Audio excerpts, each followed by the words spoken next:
Hello, I'm Lydia Moss Bradley. I lived a long life here in Peoria, full of many joys as well as tragedies. My father was a captain who served in the Revolutionary War under General George Washington. After the war, he moved west looking for adventure, and I was born in a small Indiana frontier town in 1816. I was the youngest of 6 children. I married a man named Tobias, and we decided to move to Peoria, Illinois. We purchased a large plot of land on the West Bluff and built a house on Moss Avenue, which still stands today. Although Tobias and I did well financially, we experienced one heartbreak after another. We had 6 children together, and none of them lived past childhood.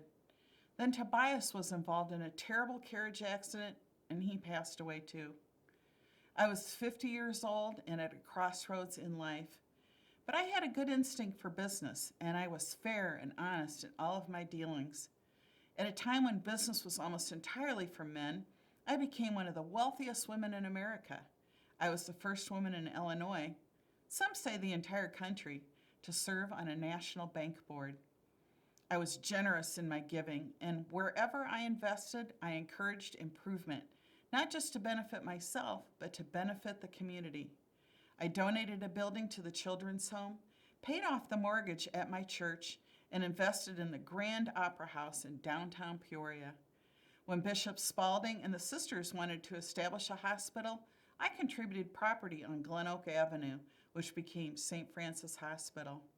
I also donated 100 acres of beautiful land to the city, and we created Laura Bradley Park in honor of my beloved daughter. That led to the creation of the Peoria Park District, the first park district in the state of Illinois. Before he passed, Tobias and I often talked about starting an orphanage, but my biggest dream was to help young people get an education. When I heard about a school in Indiana that was growing so fast they couldn't keep up with demand, I saw my opportunity. That's how I came to buy Parsons Horological Institute, the first watchmaking school in the country. I chartered a special train, and we loaded up the students, faculty, and equipment and moved them all to Peoria. A few years later, we incorporated the watchmaking school into Bradley Polytechnic Institute. Bradley was co-ed, non-sectarian, and did not discriminate against creed, race, or nationality. This was a reflection of my own values.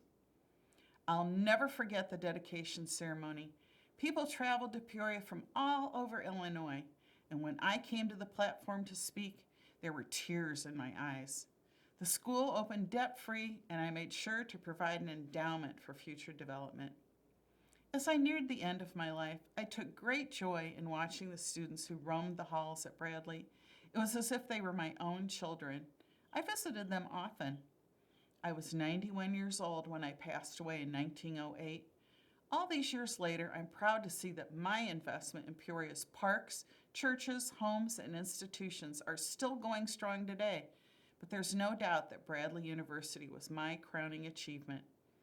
Every year, thousands of young graduates take my dream out into the world.